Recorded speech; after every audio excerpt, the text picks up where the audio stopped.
राधिका चरणतुल्यं गोपीजनसमायुक्तं वृन्दावनमनोहरं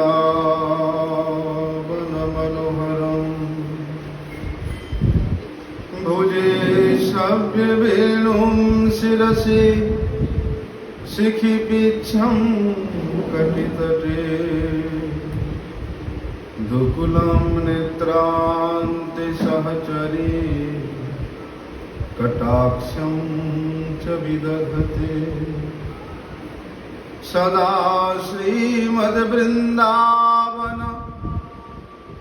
वसति लीला परिचयो जगन्नाथ स्वामी नयन पथगामी भवतु मे वाञ्छाकल्पतरुर्भ्यश्च कृपा सिन्धुभ्यैव च पतितानं पावनेभ्यो वैष्णवेभ्यो नमो नमः। पतितपावन परम करुणामय परम आराध्यतम गुरुपाद पद्म नित्य लीला प्रविष्टम विष्णुपाद परमहंस परिव्राजकाचार्य वर्ज्य अष्टोत्तर शत श्री श्रीमत् शिल भक्ति वल्लभ तीर्थ गोस्वामी गुरु महाराज जी के श्री अभय चरण कमल में अनंत कोटि साष्टांग दंडवत प्रणाम करते हुए उनकी अहीत की कृपा प्रार्थना करते परमाराध्यतम शिक्षा गुरुपाद पद्म नित्य लीला प्रविष्ट विष्णुपाद परमहंस शिल भक्ति विज्ञान भारती गोस्वामी महाराज के चरण कमल में अनंत कोटि साष्टांग दंडवत प्रणाम करते उनकी अहीत की कृपा प्रार्थना।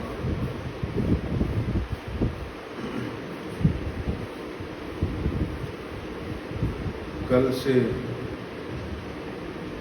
सबसे उत्तम मास पुरुषोत्तम मास प्रारंभ हो रहा है, इसलिए पुरुषोत्तम मास को विशेष रूप से हम लोग तो सुनते हैं कि एकादशी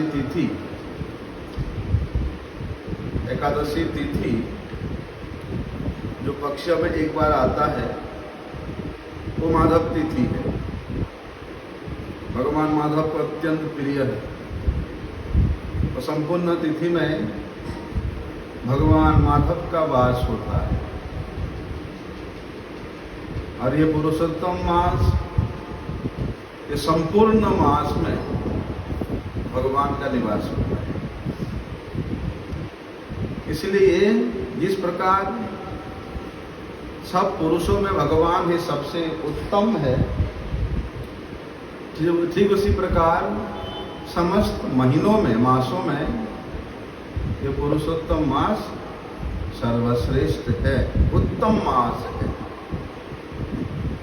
तो कल से प्राय सभी भक्तजन वैष्णवजन चाहे वो स्मार्त हो चाहे वो वैष्णव हो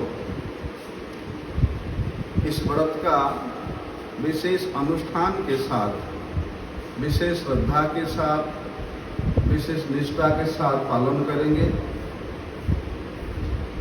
इसलिए किस प्रकार उस व्रत को एक महीना तक पालन करना चाहिए, क्या उसका महात्म्य है, क्या उसका विधि है, इसके बारे में श्रवण करना विशेष आवश्यक है। हमारे गुरुजी कहते थे कि भैया ये जो वैदिक शास्त्र है, वैदिक शास्त्रों में सभी प्रकार के धर्म की अनुष्ठान की विशेष रूप से वर्णन है। और ये धार्मिक शास्त्र विशेष रूप से ये दो भागों में विभाजित है, स्मार्त मतवाद और एक परमार्थ मतवाद। जो लोग स्मार्ती है, जो लोग स्मार्त भाग के अधिकारी हैं, जो लोग स्मार्त विधि के ऊपर विशेष श्रद्धा रखते हैं, उनकी स्वाभाविक रूप से देखा जाता है कि परमार्थ के प्रति उनका रुचि नहीं होती है। स्मार्त क्रियाओं के द्वारा जो तुच्छ फल की प्राप्ति होती है, उसी के प्रति वे स्वार्थ मतावलंबी लोग आकृष्ट होते हैं और ऐसे स्वार्थी लोगों के लिए शास्त्र में उस प्रकार का वर्णन भी किया गया है। और कहते हैं ऐसे लोग विशेष रूप से जहां पर परमार्थ का मतलब है जहां परम अर्थ प्राप्त होती है। परम अर्थ क्या है? अर्थ का मतलब होता है स्वार्थ। जहां परम स्वार्थ है, परम स्वार्थ क्या है? भगवान ही हमारा एकमात्र सर्वश्रेष्ठ स्वार्थ है। परम स्वार्थ होने के कारण परमार्थ शब्द उस परम स्वार्थ स्वरूप भगवान विष्णु को ही इंगित करता है। स्वार्थ गतिम ही विष्णु, इसलिए प्रत्येक जीवात्मा का स्वार्थ की गति कौन है? भगवान विष्णु है। इसलिए उनके प्रसन्नता के लिए, उनके आनंद के लिए, उनके सुख के लिए जो किया जाता है वो परमार्थ है। और ऐसे परमार्थ पे विशेष श्रद्धा रखने वाले जो मनुष्य होते हैं उनको परमार्थी कहा जाता है। और ये परमार्थ विचार वाले जो भक्तजन होते हैं, ये लोग स्मार्त मत को या स्मार्त विभाग को या स्मार्त अनुष्ठान के द्वारा जो फल प्राप्त होता है उसके प्रति उनका कोई अभिरुचि नहीं होती है। देखा जाता है प्रत्येक व्यक्ति का जो जीवन का गठन, स्वास्थ्य का गठन उसके अपने अपने रुचि के अनुसार होता है। वो रुचि को आप बदला नहीं सकते हो। सिद्धांत क्रिया के अनुसार उसका जीवन का गठन होता है। लेकिन कहते हैं जो स्मार्त मतवादी है, स्मार्त मतवाद के लोगों के लिए भी बहुत से शास्त्र है। तो फल प्राप्ति करने का आशा लेकर के ऐसे स्मारती लोग जो शास्त्र में उनका विश्वास होता है, उसी शास्त्र के नियम के अनुसार वे लोग धर्म क्रिया करते हैं, धर्म का अनुष्ठान करते हैं। और कहते हैं ये जो परमार्थ शास्त्र है, भगवत भक्ति युक्त जो शास्त्र है, उनमें उन लोगों का विश्वास नहीं होने के कारण ऐसे शास्त्र के प्रति उनका कोई विशेष श्रद्धा जागरित नहीं होता है। ना परमार्थ में शुद्धता पूर्वक निष्ठा रखने वाले भक्तों के प्रति, ना शास्त्रों के प्रति और ना स्थान के प्रति वे स्मार्त लोग विश्वास नहीं रखते हैं। इसलिए वैदिक शास्त्र का रचना स्वयं भगवान ही किया है। भगवान विधाता ने बोलते उन लोगों के लिए उस प्रकार स्मार्त विभाग का रचना किया है। ऐसा करने से क्या होता है? भगवान का एक गूढ़ रहस्य है, गूढ़ उद्देश्य है। भगवान के उद्देश्य क्या है उसको कौन जान सकता है? भगवान ने शिव जी को यह भी तो प्रेरणा दिया था कि तुम जाकर के इस संसार में मायावाद का प्रचार करो। भगवान के भक्ति का अनुष्ठान करना उस समय लोगों के लिए इतना विच्छिन्नता युक्त हो गया था, इतना कदर्य युक्त हो गया है। ये लोग इतना कदर्य कर देंगे, इतना इसको सहजिया मूल्यवान वस्तु है, उसको ये सहजिया लोग इस प्रकार कर दिए हैं। इसलिए तुम जाकर के उस भगवत भक्ति को छुपाने के लिए तुम मायावाद का प्रचार करो। ठीक उसी प्रकार ये जो स्मार्त मतावलंबी लोग हैं, इनका परमार्थ में विश्वास नहीं होने के कारण ऐसे लोगों के लिए वे वेदव्यास जी के हृदय में प्रेरणा जागृत किया कि तुम स्मार्त शास्त्रों का भी प्रणयन करो। इसलिए भगवान का क्या उद्देश्य है, उसको हम लोग गुरु वैष्णवों के कृपा से जितना जानने के लिए उद्यत होंगे या उद्यत हो रहे हैं या प्रयास कर रहे हैं, बोलते हैं वे गुरु वैष्णव जन उस साधक के हृदय के अधिकार के अनुसार उसको उस प्रकार का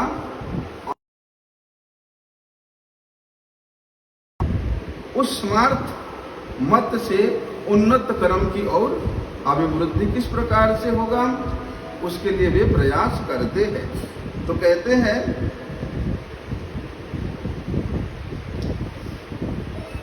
अधिक भावी विपर्जय बुद्धि वोटे शक्तिर अभावी, अधिकार नहीं है और वे अनधिकार चेष्टा कर जन हम लोगों को विशेष रूप से कितना सुंदर सरल साधन का उपाय बताया है। वे गुरु वैष्णवों के निर्देशित साधन को, भजन को, कीर्तन को छोड़ करके यदि हम अपने मनमाने कोई विशेष साधना का अनुयोग करने जाएंगे तो वहाँ पतन ही होगा, क्योंकि गुरु वैष्णव जन जानते हैं कि उसका योग्यता किसमें है, उस योग्यता के अनुसार उस साधक को साधना का उपाय बतलाते हैं। इसलिए कहते हैं भैया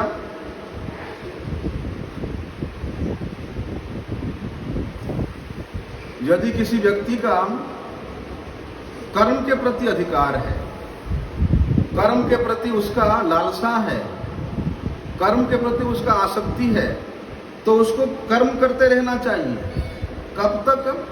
शास्त्र कहते हैं कि तावत कर्माणि कुर्वीत न निर्विद्यत जावता, कि भैया तब तक संसार में कर्म करते रहना जब तक उस कर्म के प्रति, कर्म के फल के प्रति तुम संपूर्ण रूप से निर्वेद ना हो जाओ, विरक्त ना हो जाओ, तब तक कर्म करते रहना।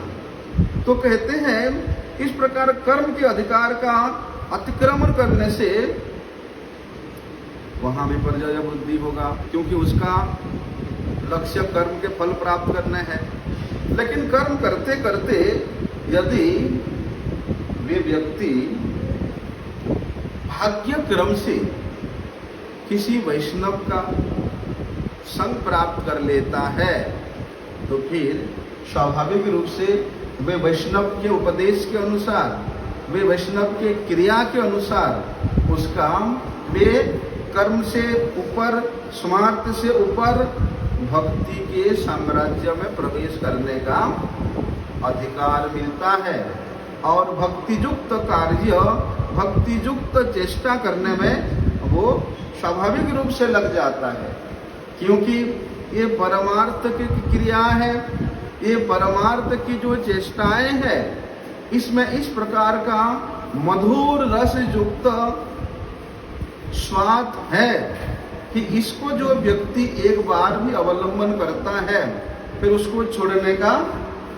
इच्छा ही नहीं होता है। इसलिए भगवान ने स्मार्त मतवाद में कर्म में अभिरुचि रखने वाले व्यक्तियों के लिए स्मार्त मतावलंबी शास्त्रों की प्रणयन किया है।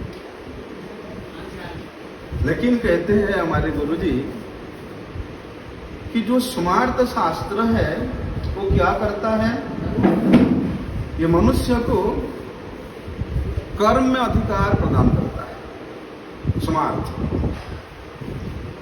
और कर्मियों के लिए स्मार्त शास्त्र में बहुत से विधि विधान है, बहुत विधि विधान दिया गया, ऐसे नहीं कि नहीं है, बहुत विधि विधान है।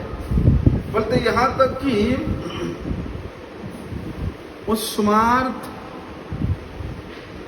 कर्मयुक्त विधि विधान के प्रति विशेष निष्ठा करवाने के लिए किसी किसी जगह में स्मार्त शास्त्रों में ही परमार्थ के प्रति, भगवान के भक्ति के प्रति उदासीनता प्रकाश किया गया है ऐसा।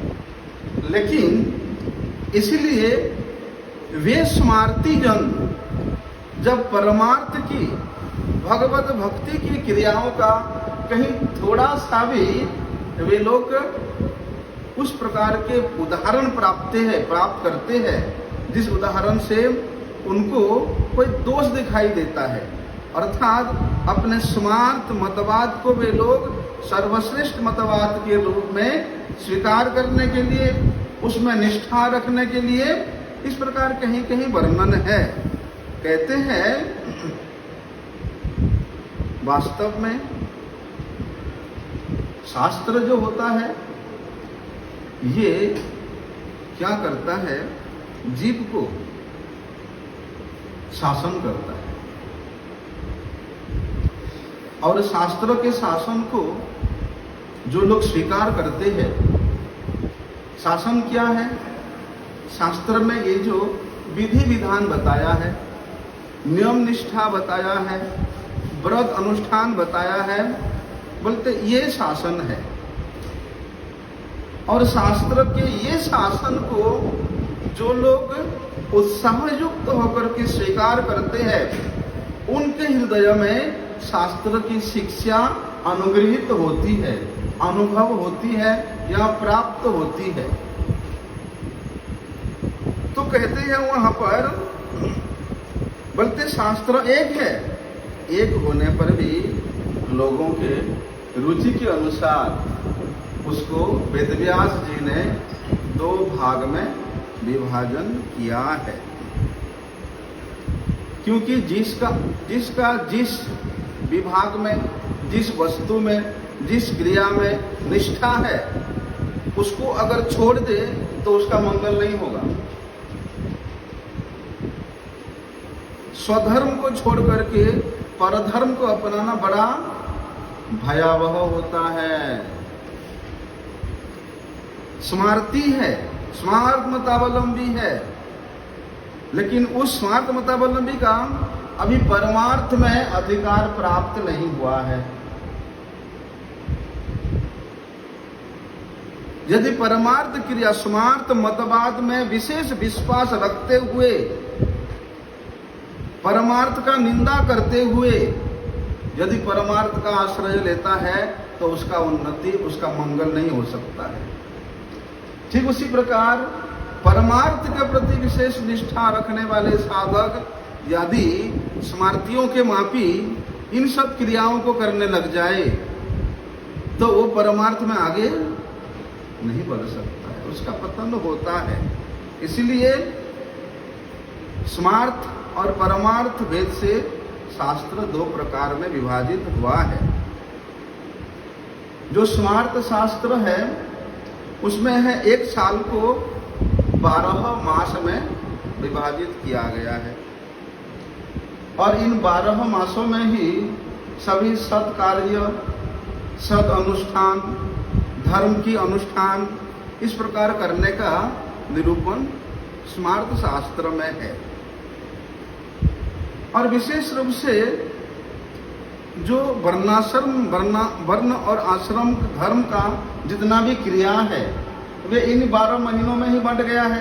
इस महीना में ये करना, वो महीना वो करना, वो महीना में वो करना, जितने भी धर्म की क्रिया है वे सब इन 12 महीनों में बंट गया है। तो कहते हैं, और ये जो अधिक मास है बोलते हैं ये कर्महीन मास है, ये मल मास है, ये अमंगल का मास है। देखो, इस प्रकार स्मार्त मतवाद में निष्ठा रखने वाले व्यक्ति ये अधिक मास को सत्कर्म युक्त नहीं मानते हैं। कोई सत्कर्म नहीं होता है, कोई भजन साधन नहीं होता है, कोई सत्य क्रिया नहीं होता है, कोई धर्म की क्रिया नहीं होता है। इस प्रकार का स्मार्त शास्त्र में है। बोलते ये जो चंद्रमास और सौरमास है, इन दोनों में मेल रखने के लिए, बैलेंस रखने के लिए जो 32 महीना है, इस 32 महीना में एक मास को छोड़ना पड़ता है। और वो जो एक महीना को छोड़ना पड़ता है, वो एक महीना का नाम है अधिक मास, पुरुषोत्तम मास। तो स्मार्थवादियों ने ये अधिक मास को मल मास कहकर के, मल मतलब जो त्यागने योग्य है, उसको त्याग कर लेते हैं। इस मल मास को, अधिक मास को त्याग कर लेते हैं। मलिमृच्छ या मलिन मासा के नाम से वो लोग इसको एक घृणित मास के रूप में, एक अत्यंत निकृष्ट मास के रूप में गणना करते, व्याख्या करते हैं। और दूसरी ओर देखो, जहां परमार्थ शास्त्र की विचार करें तो परमार्थ शास्त्र में अधिक मास को परमार्थ के कार्य के लिए सबसे श्रेष्ठ मास बतलाया है, उत्तम मास बतलाया है। भैया देखो, ये जीवन तो अनित्य है। किसी भी क्षण, किसी भी मुहूर्त, किसी भी सप्ताह, किसी भी मास, किसी भी वर्ष ये जीवन जा सकता है, गंवाना पड़ सकता है। तो यदि हमेशा नित्य सर्वक्षण हरि भजन नहीं करोगे और उस हरि भजन नहीं करते हुए यदि जीवन गंवा दिया, तो फिर तो व्यर्थ हो गया मनुष्य जीवन लेना। इसलिए स्मर्तव्य सततम विष्णु विस्मर्तव्यम न जातुचित। नित्य निरंतर हमेशा भगवान हरि का स्मरण करना ही विधि है, कर्तव्य है, विधान है। स्मर्तव्यम न जातुचित, और भगवान को भूल जाना निषेध है। ये शास्त्र के सबसे बड़ा शिक्षा और शासन है। शिक्षा क्या है कि स्मर्तव्य हो सततम विष्णु, कि भगवान हरि को सतत मतलब नित्य निरंतर चिंतन करते रहना, ये शिक्षा है, शासन है। विस्मर्तव्य न जातुचित, उनको कभी भी किसी भी मुहूर्त में कैसी भी अवस्था आ जाए, कैसी भी परिस्थिति हो जाए, उनको विस्मरण नहीं होना, उनको भूलना नहीं। तो कहते हैं जीवन के प्रत्येक क्षण में हरि भजन करना ही हमारा उद्देश्य है, कर्तव्य है। इसलिए प्रत्येक 3 वर्ष बाद अर्थात 32 महीना के बाद ये जो अधिक मास आता है, ये विशेष रूप से हरि भजन के लिए उपयोगी है। ये परमार्थ शास्त्र का गुण रहस्य है। कहते हैं भैया, जब जितने भी कर्मी गण है इस मास को, अधिक मास को सत्कर्म शून्य के रूप में या मलवास के रूप में मान लिया है, तो क्या जीवों के उद्धार के लिए शास्त्रों में इस महीना में, इस अधिक मास में कोई उपाय नहीं बताया, कोई भजन का प्रणाली नहीं बताया, नहीं बताया। ऐसे कैसे हो सकता है? बोलते हैं इसलिए इस काल का भजन के लिए विशेष उपयोगी समय के रूप में शास्त्र निर्धारण किया है। परमार्थ शास्त्र क्या कहते हैं? देखो कि रे जीव, इस अधिक मास में तुम हरि भजन करने के लिए क्यों आलस कर रहे हो? हरि भजन से तुम क्यों विमूढ़ हो रहे हो? और ये अधिक मास को स्वयं भगवान गोलोकनाथ गोलोकपति उनके द्वारा ही इस मास को सर्वोत्तम मास के रूप में, सर्वोपरि मास के रूप में, पुरुष उत्तम मास के रूप में स्थापित हुआ है। यहाँ तक कि ये जो कार्तिक मास है, माघ मास है, वैशाख मास है, इन मासों में धर्म का अनुष्ठान करने से जो महापुण्य की प्राप्ति होती है उससे भी 1000 गुना अधिक फल ये अधिक मास में प्राप्त होता है। उससे भी 1000 गुना अधिक श्रेष्ठ अधिक मास। इसलिए इस मास में तो भैया विशेष रूप से भजन साधन करना चाहिए। श्री राधा कृष्ण के अर्चन का, शालिग्राम अर्चन का विशेष महिमा शास्त्र में बताया है। क्या होता है, वो जो 12 महीना, वे 12 महीना पूरे साल को अपने कब्जे में ले लिया है। वे 12 महीना वो आधिपत्य जमा लिया, अर्थात वो अपने आप राजा बन गया। तब ये जो अधिक मास है, ये बेचारा बड़े दुखी हुआ। अरे वो 12 महीना तो वो लोग राजा बन गए, वो लोग अपना अधिकार जमा लिया, आधिपत्य जमा लिया, और मुझे कौन जानता है, मुझे किनारा कर दिया गया। इसलिए वो अधिक मास अपमानित होकर के बड़े दुख से वे वैकुंठ में गया और वहां जाकर के वैकुंठपति भगवान श्री हरि से इस प्रकार निवेदन किया। तब वैकुंठ अधिपति भगवान विष्णु अधिक मास को लेकर के गोलोक में जाते हैं, भगवान श्री कृष्ण के पास जाते हैं। तब भगवान श्री कृष्ण ये मलमास के दुख को सुनकर के, इनके व्यथा को सुनकर के क्या कहते हैं, देखो कि अहम एतेर यथा लोके प्रथितः पुरुषोत्तमः तथा लयम अपि लोकेषु प्रथितः पुरुषोत्तम। भगवान श्री कृष्ण कहते हैं किसको? रमापति से, लक्ष्मीपति भगवान वैकुंठनाथ से कहते हैं कि जिस प्रकार इस जगत में मैं पुरुषोत्तम के नाम से प्रसिद्ध हूँ, उसी प्रकार ये अधिक मास भी पुरुषोत्तम नाम से, अर्थात मेरे स्वयं के नाम से विख्यात होगा। अस्मै समर्पितः सर्वे ये गुणामय संस्थिता मत सादृश्य उपागम्य मासानाम अधिपो भवे। कहते हैं मेरे में जितने गुण हैं वे समस्त गुणों को मैं अभी के अभी ये अधिक मास को अर्पण कर रहा हूं।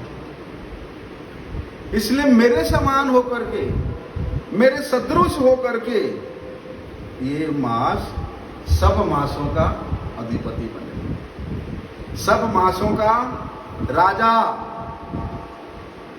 और क्या कहते हैं, बोलते हैं जगत पूज्यो जगत बंद्यो मासो अयम तु भविष्यति सर्वे मासः सकामाश्च निष्कामो अयम मया कृतः। ये मास, ये जो अधिक मास है, ये संपूर्ण जगत के परम पूज्य मास, संपूर्ण जगत के परम वंदनीय है। अन्य जितने भी मास है उन मास बोलते हैं सकाम है, कामना युक्त है, लेकिन ये अधिक मास ये निष्काम मास है, अर्थात मेरे भक्ति युक्त मास है, मेरे सर्वभूत मास है। इसीलिए अकामः सर्व कामो वाम यो वा अधिवासम प्रपुज्येत कर्माणि भस्मसात् कृत्वा मामे विश्यत्व संशयम।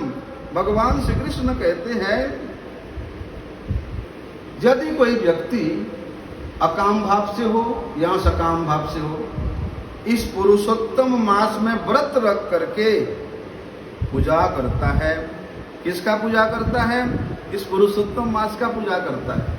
क्योंकि भगवान बोल दिया मैं स्वयं ही पुरुषोत्तम हूँ, तो अपने सभी गुणों में इस पुरुषोत्तम मास को अर्पित करता हूँ। अर्थात ये मास साक्षात पुरुषोत्तम भगवान ही है। इसीलिए जो व्यक्ति चाहे कामना से युक्त हो या निष्काम भाव से हो, इस मास का पूजन करता है, बोलते हैं वो अपने सभी कर्मों को भस्मसात करके मुझे प्राप्त कर लेता, मुझे प्राप्त कर लेता। भगवान स्वयं बोल रहे हैं न संशयम। और क्या कहते हैं? कदाचित मम भक्तानाम अपराधो अधिगण्यते। वैसे तो मेरे जो भक्त लोग हैं वो लोग अपराध नहीं करते हैं, लेकिन बाय चांस मेरे भक्तों के द्वारा यदि कोई अपराध हो भी जाता है तो पुरुषोत्तम भक्तानम नापराधक जनम। बोलते पुरुषोत्तम मास का भक्त होने के कारण, पुरुषोत्तम मास का अर्चन करने के कारण उनका किसी प्रकार का कोई अपराध नहीं हो सकता। अर्थात मैं ग्रहण ही नहीं करता हूं। क्या कहते हैं भगवान? यह एतस्मिन् महामूढ़ा जप दानादि वर्जिता। बोलते ये पुरुषोत्तम मास जो कि सर्वगुण से गुणी है, इस मास जब उपस्थित होता है तो इस मास उपस्थित होने के बावजूद भी यदि कोई महामूढ़ व्यक्ति मेरा भजन नहीं करता, जप नहीं करता, दान नहीं करता, पुण्य नहीं करता, मेरा आराधना नहीं करता, मेरे नाम का जप नहीं करता, उसके लिए क्या कहते हैं? बोलते हैं सत्कर्म स्नान रहिता देव तीर्थ द्विजदिशा। ऐसे लोग कितना भी दूसरे महीने में सत्कर्म करे, दान करे, पुण्य करे, सब निष्फल हो जाते। बोलते इस पुरुषोत्तम मास को किनारा करके, इस पुरुषोत्तम मास को छोड़ करके दूसरे मासों में अपना धार्मिक दिखाने का प्रयास करोगे, वो सब निष्फल हो जाएगा। भगवान कहते हैं। और कहते हैं भैया इस महीना में जप के बिना, दान के बिना, पुण्य के बिना, भगवत भजन के बिना, भगवत सेवा के बिना जो लोग रहते हैं, तीर्थों में द्वेष करते हैं, ब्राह्मणों में द्वेष रखते हैं, ये सब दुष्ट बोलते बड़े दुर्भागा है, बड़े दुर्भागे हैं। ऐसे लोगों को स्वप्न में भी लेश मात्र सुख की प्राप्ति नहीं होती है। तो बोलते हैं भगवान कि ये ना हम अर्चितो भक्त्या मासे अस्मिन् पुरुषोत्तम है। जो भक्त इस पुरुषोत्तम मास में मेरा अर्चन करता है, मेरा पूजन करता है, उसके लिए बताइए धनम पुत्रम सुखम भुक्त्वा पश्चादे गोलोकवास भग। वे धन, पुत्र, गृह, सुख, समृद्धि प्राप्त करके, भोग करके अंत में वे गोलोक धाम को प्राप्त करते। लेकिन निष्काम होकर के जो भक्त होते हैं उनमें ही धन, पुत्र, सुख प्राप्ति का कोई आशा नहीं रहता। निष्काम होकर के केवल भगवत प्रसन्नता के लिए जो इस पुरुषोत्तम मास का व्रत करता है, बोलते उसके लिए तो स्वयं भगवान ही उसको लेने के लिए आते। अपने दूध नहीं बेचते, स्वयं आते भगवान लेने के लिए। तो पुरुषोत्तम मास के प्रसंग के विषय में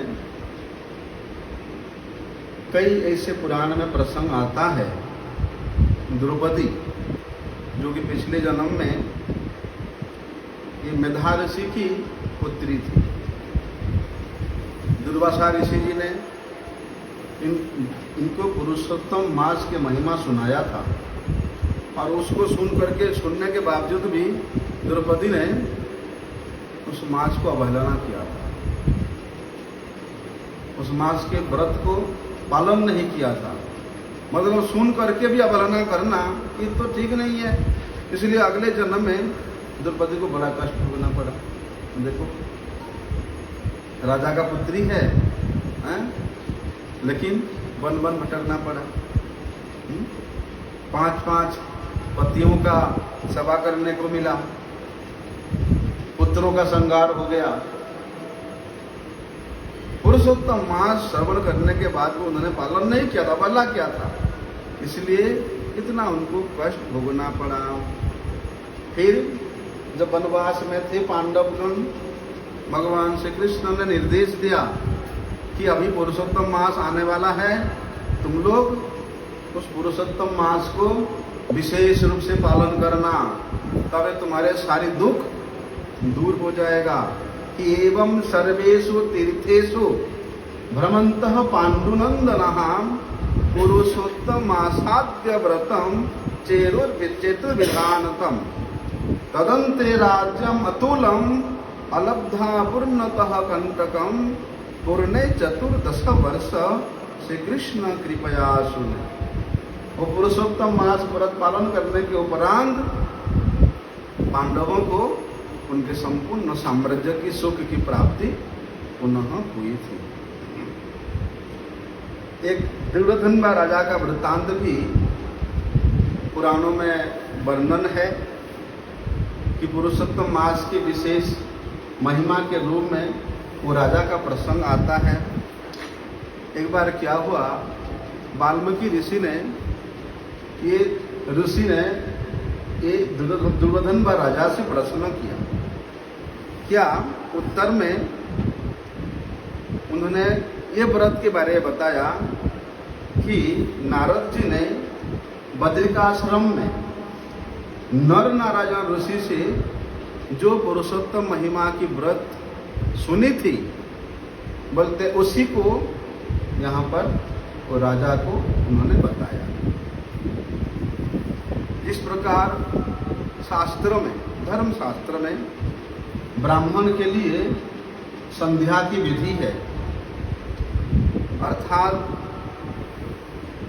दीक्षित है, विप्र है, ब्राह्मण है, उपनयन संस्कार हुआ है, तो उसके लिए ये परम कर्तव्य है कि वे त्रिसंध्या करें, अर्थात तीनों समय वे गायत्री का जप करें। ये उसके लिए विधि है, संध्या की विधि है। उसी प्रकार तमाम जो सात्वत शास्त्र है उसमें भी विधि बताया कि भैया ब्रह्म मुहूर्त से लेकर के रात तक पुरुषोत्तम मास में क्या करना चाहिए, क्या नहीं करना चाहिए, उसका विधि, उसका कर्तव्य शास्त्र में बतलाया है।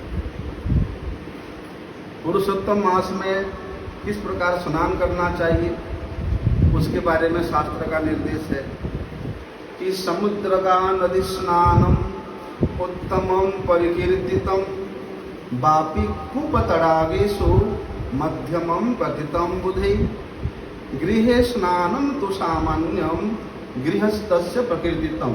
बोलते हैं जो विद्वान लोगों ने स्नान को 3 भाग में विभाजित किया है। कैसे?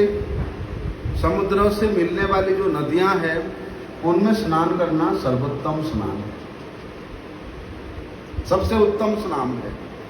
उसके बाद दूसरे में झील में, तालाब में, कुआं में स्नान करना ये दूसरे स्थान पर माना जाता है, और अपने घर में बाथरूम में स्नान करना ये अदम स्नान माना जाता है, ये साधारण स्नान माना जाता है। तो पुरुषोत्तम व्रत करने वाले व्यक्ति के लिए स्नान करने का विधि बताया है। उसके बाद उसको क्या करना चाहिए कि सब पवित्रेण हस्तेन कुर्याद आचमनम क्रिया आचम्य तिलकम कुर्याद देव गोपी चंदनम उत्स्नयाम उद्धव पुंड्रम सुजम सौम्यम दंडाकारम प्रकल्पयेत शंख चक्रादिक धार्यम गोपी चंदनम उत्तया। बोलते हैं स्नान करने के बाद क्या करना, हाथ पकड़ को स्वच्छ करके आचमन करना, फिर गोपी चंदन से अपने शरीर से 12 जगह पे उद्धव पुंड्र तिलक रचना करना, और कहीं कहीं वक्ष स्थल पे शंख चक्र इत्यादि चिन्ह भी आप धारण कर सकते हो। और विशेष रूप से पुरुषोत्तम मास में भगवान श्री कृष्ण की पूजा करना तो ये परम कर्तव्य है, परम कर्तव्य है। इसलिए हमारे गुरु जी कहते थे कि पुरुषोत्तम मासस्य दैवतम पुरुषोत्तम तस्मात् संपूजयेत भक्त्या श्रद्धया पुरुषोत्तम।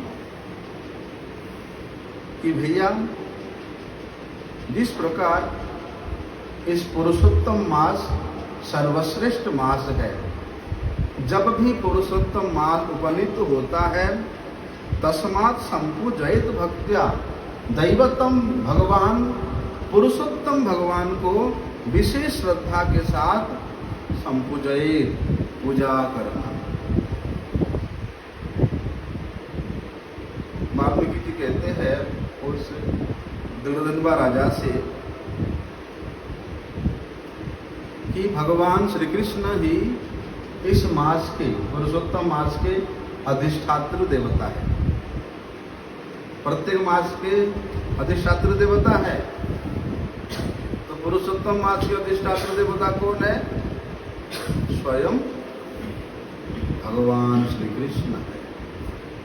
इसलिए बड़े श्रद्धा के साथ, विश्वास के साथ और उत्साह के साथ 16 उपचारों के द्वारा भगवान श्री कृष्ण का पूजन करना चाहिए। 16 रूपचारिश्च पूज्येत पुरुषोत्तम। और विशेष रूप से श्री राधा और कृष्ण की जो जुगल उपासना है उसका करना चाहिए। राधा कृष्ण की जुगल उपासना अनेक शास्त्रों में, पुराणों में, संहिता में ये प्रच्छन्न रूप में रखा गया है। लेकिन इस पुरुषोत्तम मास में वे राधा कृष्ण की जो जुगल अर्चना है, जुगल उपासना है, वो सर्वश्रेष्ठ उपासना है। क्या करना चाहिए कि आगच्छ देव देवेश श्री कृष्ण पुरुषोत्तम राधिका सहित चात्र गृहानम पूजनम मम। कि हे पुरुषोत्तम भगवान श्री कृष्ण, इस अति उत्तम पुरुषोत्तम मास में आप अपनी प्रिया राधिका के सहित यहाँ आगमन कीजिए और मेरे पूजा को ग्रहण कीजिए। इस प्रकार संकल्प लेकर के भगवान का पूजा करना चाहिए। अभी पुरुषोत्तम मास में कौन सा नियम को पालन करना चाहिए, उसके विषय में वाल्मीकि जी ने वो दृढ़धन्वा राजा से कहते हैं, विशेष रूप से जो लोग पुरुषोत्तम मास का पालन करेंगे उनके लिए हविष्यान्न करना उचित है। हविष्यान्न,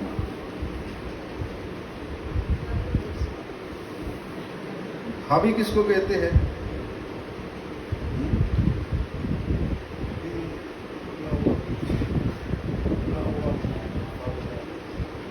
हवि का विशेष अर्थ होता है, हवि और कवि होता है, ठीक है। जो पंचगव्य है, उन पंचगव्य को विशेष रूप से हवि कहा जाता है। हविष्य अन्न, उन पंचगव्यों से निर्मित जो अन्न है, अन्न मतलब चावल, उसको हविष्यान्न कहते हैं। लेकिन इस प्रकार का शास्त्र में वर्णन है कि एक चावल होता है जो साली चावल कहते हैं, देखा है आपने? साली चावल है?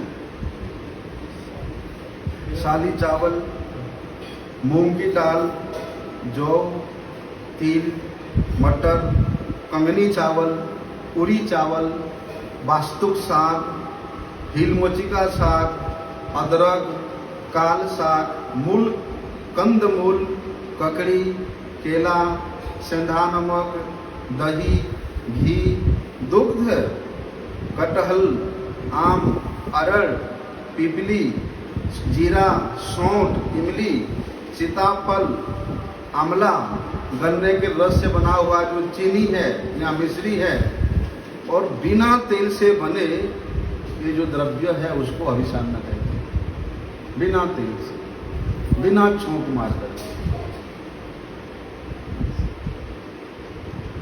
अर्थात ये सबको पानी में बॉइल कर लो, ऊपर से थोड़ा सा घी डाल दो, बस हो गया अभिसान्न, और कुछ नहीं करना है। इनमें से जो भी सामान मिले आपको,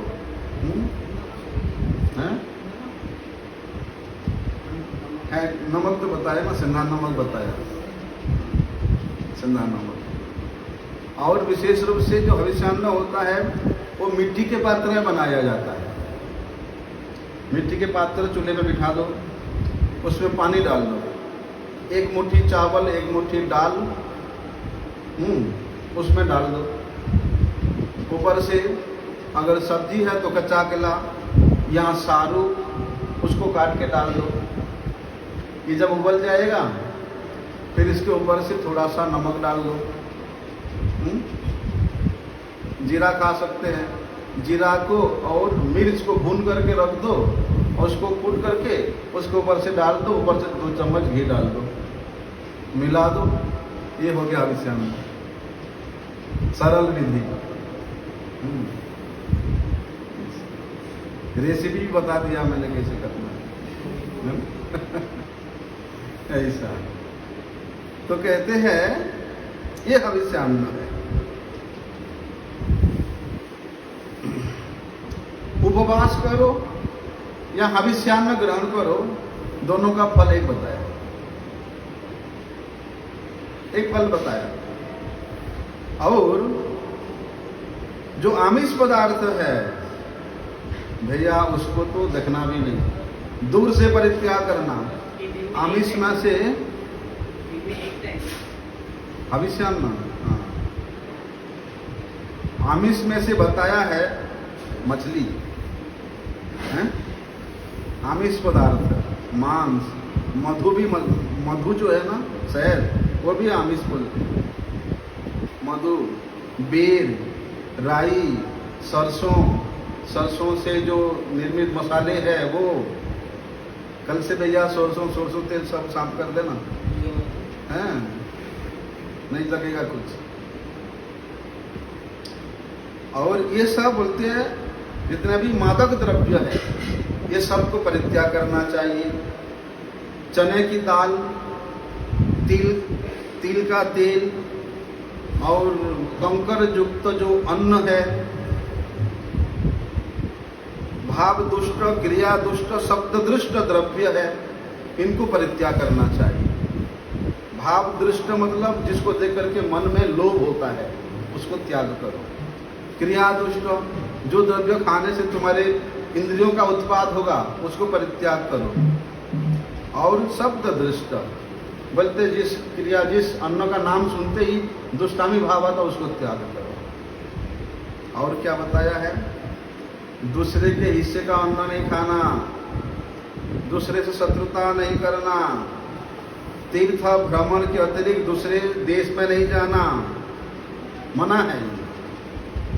और बोलते हैं पुरुषोत्तम मास में विशेष रूप से ना किसी साधु का, ना किसी ब्रजवासी का, ना किसी देवता का, ना किसी गौ, प्रति, स्त्री, राजा का, जो महद जन है उनका निंदा ना करना चाहिए, ना सुनना चाहिए। और कई ऐसे चूर्ण होता है जो जंतुओं के अंग से निर्मित होता है, कई के चूर्ण होता ना, बोलते हैं ऐसे चूर्ण को आमिष फलों में जमीरी फल देखा आपने? जामुन बोलते ना इसको, जामुन बोलते, जमीरी क्या है? जमीरी फल।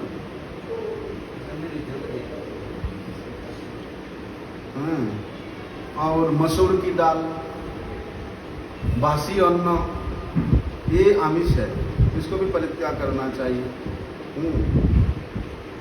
बकरी का दूध,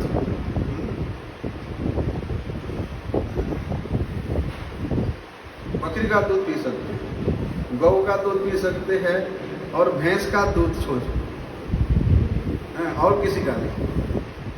और कहते हैं अगर कोई ब्राह्मण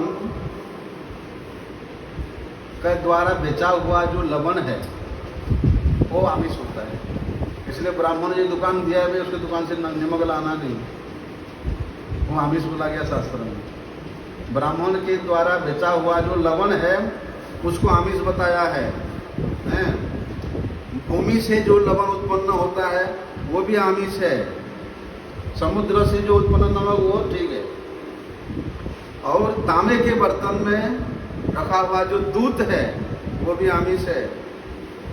तांबे के बर्तन में रखा हुआ दही हो, घी हो, यहाँ चमड़े के पात्र में रखा हुआ जो जल है वो सब बोलते आमिष भोजन कहा गया है। और क्या करना? ब्रह्मचर्य रहना, अमैथुन रहना, धरती पर सोना, केले के पत्ते पर भोजन करना, और खाओगे तो जो चतुर्थ जाम के समय में जो भी हविष्यान्न होगा वो खाना। क्या करना?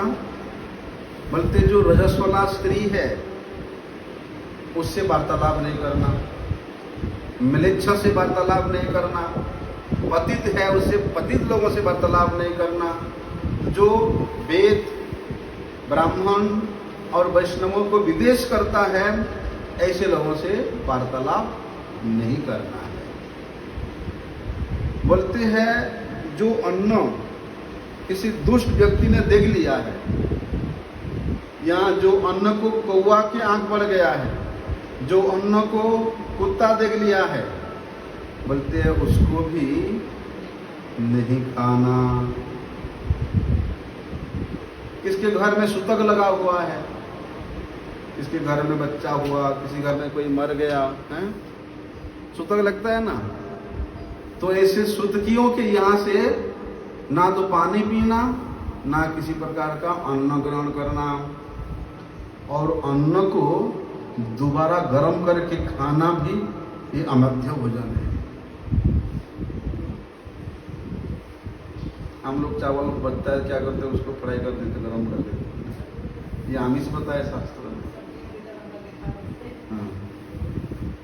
और जला हुआ अन्न नहीं।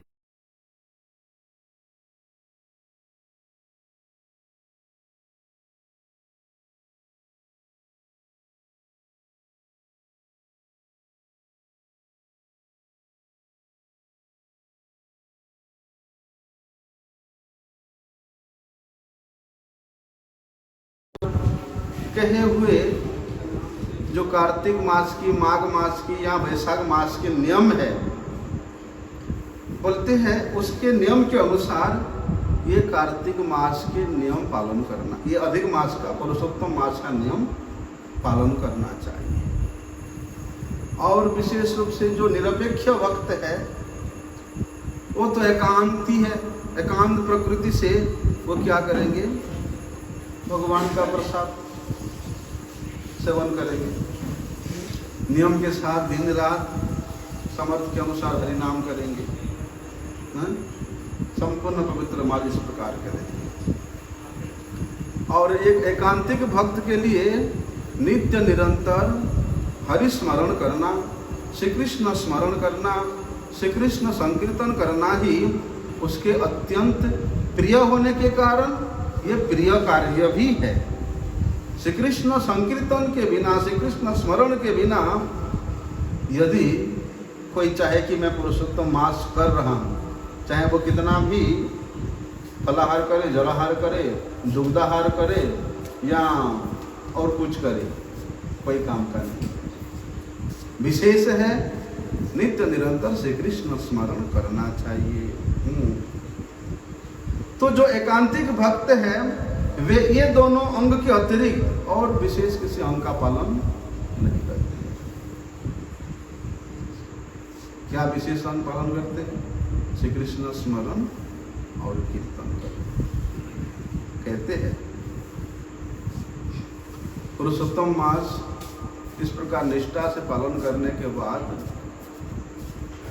व्रत पूरा होने के बाद क्या करना चाहिए? पहले ब्राह्मणों को भोजन कराना चाहिए। जो जो द्रव्य को हम लोगों ने छोड़ा है, उन सब द्रव्यों को अच्छी तरह से बना करके, देसी घी में बना करके पहले ब्राह्मणों को भोजन कराना चाहिए। कार्तिक मास और माघ मास में भी ये सब नियम पालन करना चाहिए। जैसे कार्तिक मास का हम लोग पालन करते हैं, उसका संकल्प लेके पालन करना चाहिए। पुरुषोत्तम मास का संकल्प लेके पालन करना चाहिए। इसलिए क्या करना, प्रातः काल ब्रह्म मुहूर्त में जग करके, उठ करके, स्नानादि क्रिया करके, संध्या करके भगवान श्री कृष्ण को भक्तिपूर्वक हृदय से स्मरण करना। और ये जितना नियम हम लोगों ने अभी सुना उसको पालन करना। व्रत जो है 3 प्रकार का होता है। एक उपवास होता है, एक नक्त हविष्यान्न होता है। नक्त मतलब अति अल्प हविष्यान्न ग्रहण करना। और एक होता है एक समय भोजन करना। ये 3 प्रकार का व्रत होता है। उपवास, नक्त हविष्यान्न और उससे ना हो तो एक बार भोजन करना है। और बोलते हैं यदि व्रत करना चाहते हो भैया, व्रत के लिए जो कर्तव्य है उसको अवश्य पालन करो। तुमने जो संकल्प लिया है उसको संपूर्ण व्रत के अंतिम दिन तक पालन करो। ऐसे नहीं कि बीच में उसको छोड़ दिया, खंडित कर दिया। कोई संकल्पित व्रत का यदि पालन करते हुए बीच में हम लोग खंडित कर देते हैं तो उसका व्रत वैगुण्यता दोष लगता है। व्रत वैगुण्यता दोष के फलस्वरूप उसका बुद्धि विपर्जय होता है। जैसे ऐसे कुछ लोग जो है इस प्रकार का व्रत अनुष्ठान करते हैं। आधे दिन करेंगे, आधे दिन छोड़ देंगे। उनका चित्त वृत्ति विक्षिप्त हो जाता है, पागल हो जाते हैं वो। इसलिए इस प्रकार के व्रत अनुष्ठान बड़े सावधानी से पालन करना चाहिए। कहते हैं पुरुषोत्तम मास में तो भैया नित्य प्रति भागवत श्रवण करना चाहिए। भागवत श्रवण करने से जो पुण्य होता है पुरुषोत्तम मास में, उसका इतना अधिक फल है कि स्वयं विधाता भी नहीं बता सकते। इसलिए कल से हम लोग, हमारे गुरुजी विशेष रूप से पुरुषोत्तम व्रत के समय में श्रीमद् भागवतम के 10वें स्कंद के जो 14 अध्याय है जिसमें ब्रह्मा जी का स्तव है, उसी को पाठ करते थे। इसलिए हम लोग कल से हमारा ये जो क्रम चले आ रहा है वृंदावन महिमामृत, उसको स्थगित करके कल से हम लोग 8:30 बजे से 9:30 बजे तक ये श्रीमद् भागवतम जो ब्रह्मस्तव है उसी का श्रवण करेंगे। तो शाम को 12 बजे रखा है, 5 से 7:30 रखा है। क्या रखा है? वो भी स्तव का पाठ 5 से 7:30 तक। और फिर 14 वो तो स्तव ब्रह्मस्तव का शो है 5 बजे से होगा। 5 से 7:30 गाएंगे। कीर्तन के बाद पाठ। ठीक है, फिर हम इस टाइम जो है उसका व्याख्या सुनेंगे। एक श्लोक का फिर व्याख्या हम लोग श्रवण कर सकते हैं। और इसके बीच में जब जो तिथि आएगा उस तिरुभाव तिथि, आविर्भाव तिथि जो भी है, कोई तिथि नहीं है। आविर्भाव कोई तिथि नहीं है। पुरुषोत्तम मास में नहीं है कोई तिथि। तो उसमें उन तिथियों के बारे में श्रवण करेंगे। इसमें कोई तिथि नहीं। हमारे त्यागी जी महाराज बोल रहे कि कोई तिथि नहीं है, तो ठीक है, कोई बात नहीं।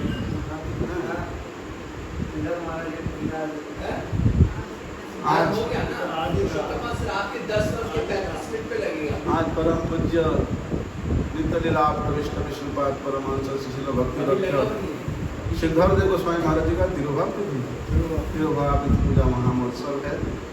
उनके चरणों में हम सब लोग यही प्रार्थना करते हैं कि वे कृपा करें कि हम लोग संकल्पित होकर के निष्ठा के साथ इस पुरुषोत्तम मास के व्रत को पालन कर सकें। व्रत के महिमा तो नियम तो और विस्तार से वर्णन है, फिर कल समय मिलेगा तो सुनेंगे। वांछा कल्पतरुभ्यश्च कृपा सिंधुभ्येव च पतितानां पावनेभ्यो वैष्णवेभ्यो